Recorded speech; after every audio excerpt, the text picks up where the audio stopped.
So hi, so I'm Bernard Vienna, and as co-artistic director of the Sea Art Festival 2025, I'm happy to be with Maruco Barotti, one of the artists, and we will discover a bit more in depth about his work.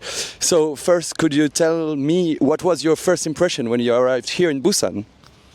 Well, it's not my first time in Busan, actually. So I have been here already a couple of times. I came to Korea the first times in 2016, and I have been invited a couple of times to show my works at Gwangju Biennale, Changwon Biennale, 01, and more venues in South Korea. So the first impression when I arrived at the Dadepo beach was really impressive, mainly to see my spot, the wind, the rocks, the topography and geology of the place.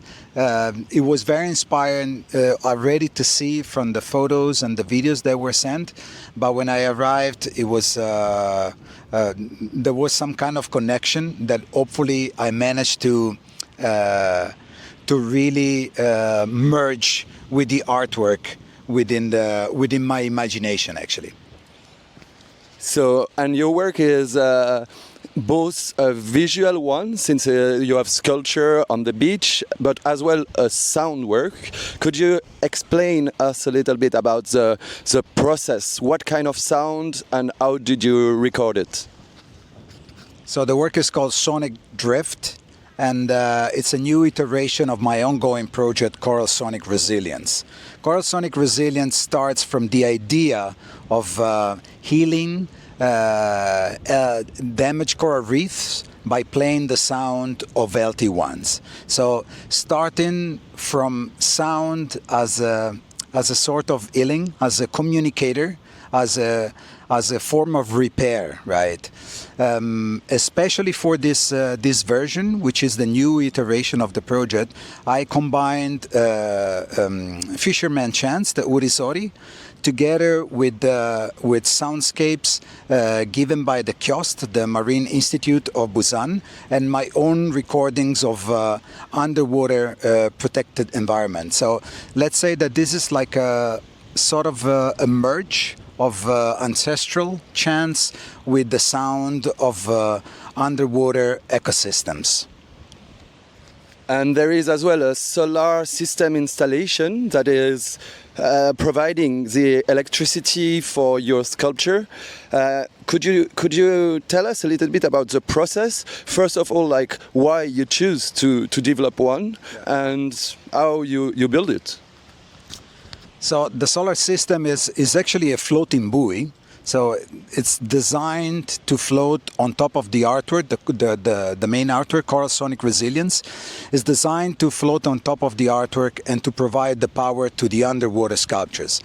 So for the Sea Art Festival, we basically use the same system to provide the power and the sound for 6 horn sculptures that are basically 3D printed by, let's say, algorithmically designed horns, which are coming from the images taken from the ecology and topography and remaining shells of the beach. And what we did, we designed some kind of parametric starts where the horn could grow by itself into a new shape, into a new form, into an organic shape. And what we did then, we 3D printed the horns, and then we powered them with the solar system, which is designed by a studio in Berlin. It's called Alles Blinkt, and together with the University of Padua, we basically let's say we developed this solar sound system that here the Sea Art Festival is used to power the artwork.